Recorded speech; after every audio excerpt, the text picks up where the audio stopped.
We do a lot of work in the corporate space, whether working with departments, functions, teams, project teams, or the corporation itself, looking at a strategic level at how it operates and how it would like to operate.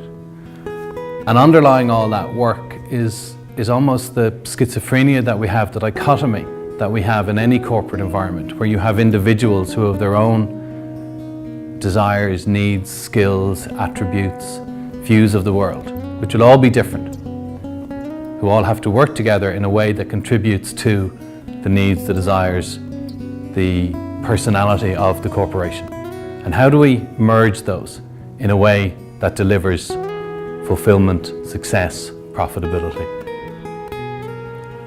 And we do that by helping empower the individuals and the corporation. So we believe that the more empowered the individuals are to speak about their own agenda, the more respectful they will be of others. We believe the more they know about themselves, the more they'll be able to understand the impact that they have on their colleagues around them. The more they understand that they see the world based on their history, their upbringing, their skill set, their risk aversion, their entrepreneurial abilities, their willingness to delegate. And that those filters are different to everybody else's. And all we need to do is to understand and be aware of them and share them. At a corporate level, the corporation needs to understand its own behaviours. What does it do and what does it perhaps need to change doing to enable it to succeed and to fulfill its own objectives? When we work at a strategic level with corporations, we often find the work isn't around analysing markets or analysing the products or the margin within those products.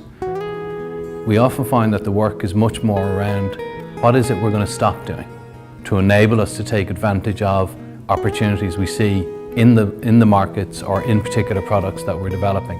And it's this change of habit that is often the most difficult for a corporation to undertake. And it was Darwin who said, and a lot of the work we do is centred on this. It's not the most intelligent nor the fittest that survives.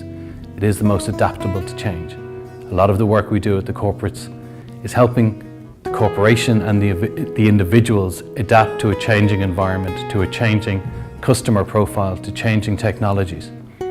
And this is where so much of the work takes place, and this is where so much of the empowerment starts. And it's in that place that we can then look at the particular strategies that will grow turnover, margin, profitability.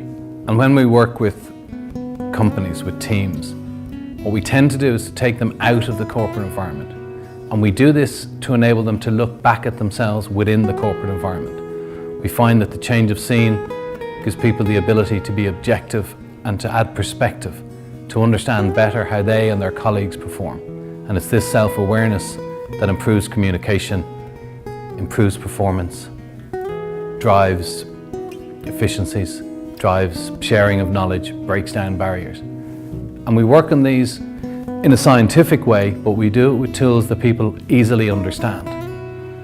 For example, when we look at, say, personality types, rather than ask people to learn the Myers-Briggs profiles or others of that nature, we work with archetypes that people readily and easily understand because we come across them in books, in movies, in kids' stories. So what we try to do is to use tools that people can relate to very easily. We don't ask people to learn something. We ask them to use things that they've already learnt that they can then just apply in their day-to-day lives. What this does is it makes the work we do efficient, it makes it powerful, it makes it fun, it makes it easy for people to engage with it. And this is really the key to the success that we have with the companies we work with. So at what stage do people typically engage with us? Of course there are times when there is a particular issue, an underperforming team, a project that's going badly wrong, individuals that aren't getting the best out of their colleagues or their team, and we can work with that. Often though, companies engage with us when things are going fine, when they're going well, because they understand that the world is changing so quickly. They need to be in a place where they can change quickly, effectively, to maximize those opportunities. So the corporate work we do is not firefighting, it's not dealing with sick teams, sick companies. It's often dealing with very healthy companies to help them take full advantage of what's available to them.